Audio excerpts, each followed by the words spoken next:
Hoje, na reportagem da Rádio Clube, nós estamos presentes na inauguração do monumento em memória aos 12 combatentes patenses que lutaram durante a Segunda Guerra Mundial, os pracinhas patenses que lutaram durante a Segunda Guerra Mundial. A gente conversa agora com o subtenente Jefferson Carreira, que conta mais informações deste monumento. Subtenente, bom dia, quero agradecer por receber a nossa reportagem. Conta pra gente sobre a importância deste monumento. Bom, esse monumento é um projeto que a gente já está cultivando já há uns 2 anos, né? Desde que eu cheguei aqui para assumir o comando do tiro de guerra.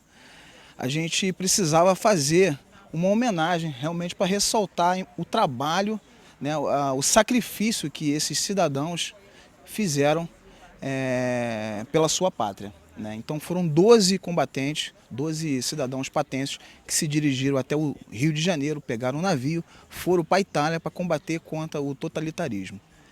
Esses cidadãos, graças a Deus, conseguiram retornar com vida, né? E permaneceram ali seguindo as suas vidas, né? Nas diversas profissões que tiveram ao longo de sua jornada.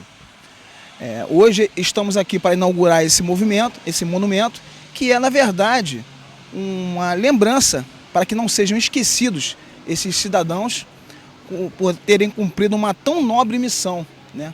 Terem realmente oferecido um grande sacrifício em prol da liberdade. Qual é o maior legado que os pracinhas deixam para o Brasil? Bom, essa pergunta é muito boa, na verdade, e eu estou pronto para responder.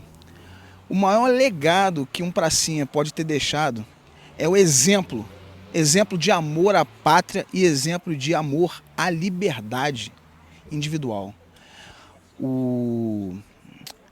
A questão que fez eles atravessarem o continente e irem para o outro lado do mundo foi a própria vontade de servir o seu país e servir realmente a liberdade alheia. Esses pracinhas, todos eles, os 25 mil que se dirigiram até a Itália para combater contra a Alemanha, muitos deram suas vidas, mas os que voltaram conseguiram realmente obter um grande sucesso e dar um grande exemplo para os seus familiares e patriotas. Fica a curiosidade também o porquê que esses soldados eram chamados de pracinhas. Praça é um segmento do militarismo de escalões mais baixos, né?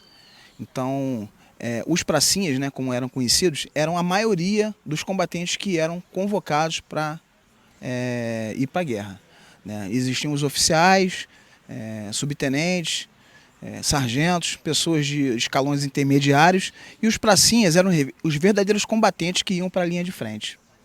Fica a importância também de lembrar a história que muitos patenses também não conhecem, nem sequer sabem da existência desses combatentes, desses pracinhas que lutaram durante a Segunda Guerra Mundial, e preservar a história também. A história, na minha opinião, é um dos bens mais preciosos que um cidadão pode ter.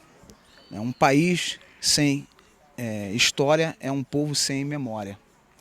Então, uma grande curiosidade que pouquíssimas pessoas sabem é que quando o Brasil foi para a guerra, ele foi meio desacreditado.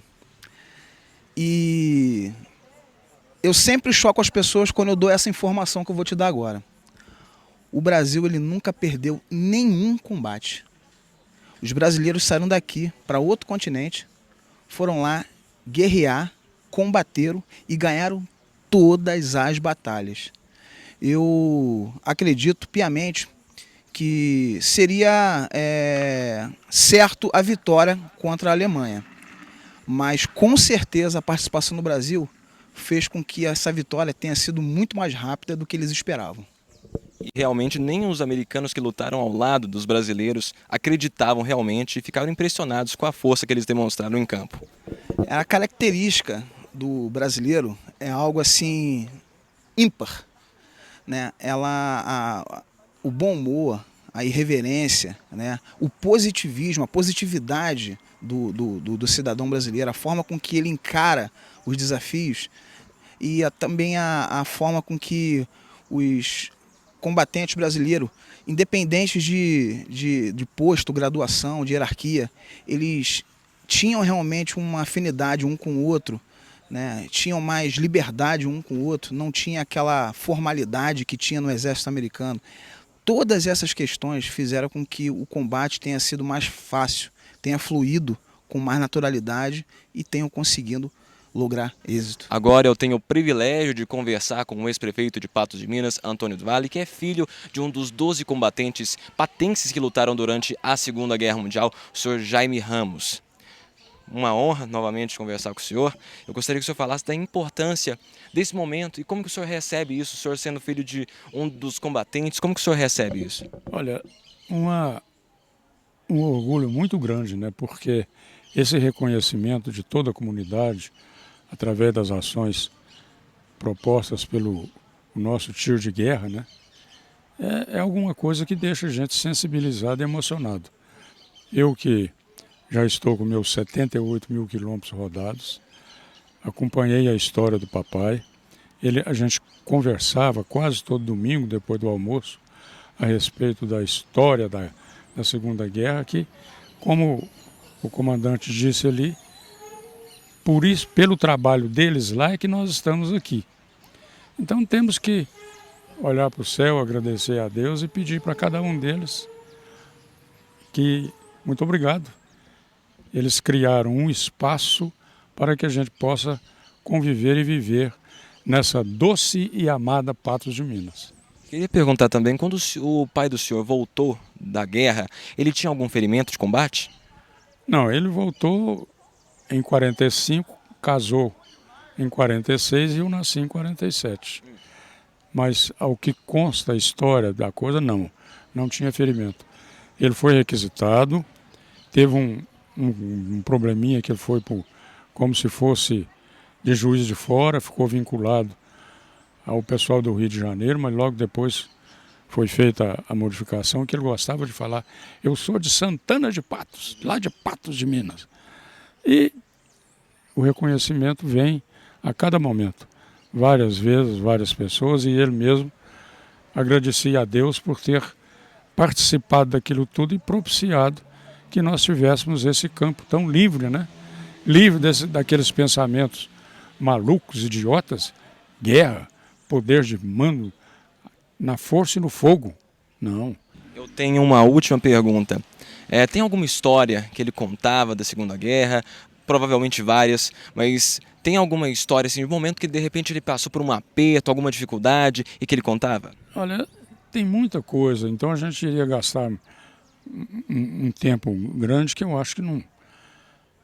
Agora, eu poderia resumir assim: os nossos queridos ouvintes do Sistema Clube, não sei se sabem o porquê que a cobra vai fumar.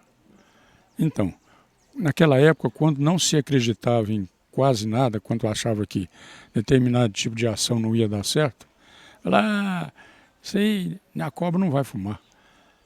E aí, o Exército Brasileiro passou a dominar tudo, porque foi sob o comando do general Mascarenhas de Moraes, nas várias e muitas batalhas vencidas, né, o escopo para que o exército norte-americano aproveitasse aquilo tudo, como foi dito pelo comandante ali.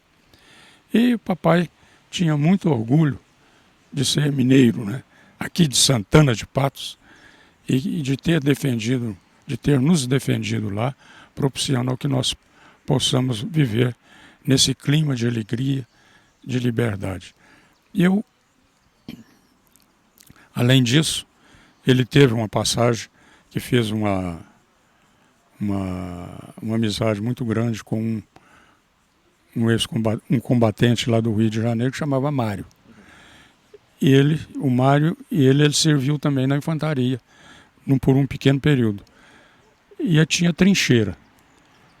E esporado, sem nenhuma troca, sem nada, um ficou na trincheira do outro. E uma bomba, um projeto foi e bateu na trincheira do amigo dele. E ele contava isso, que ele falou: pai, isso aí é Deus que sabe a hora que a gente vai. Mas é isso aí. Graças a Deus não era o dia dele, né? Graças a Deus. Bom, quero agradecer pela entrevista, nossa conversa com o ex-prefeito de Patos de Minas, Antônio do Vale. Para a Rádio Clube 98, repórter Gabriel Araújo.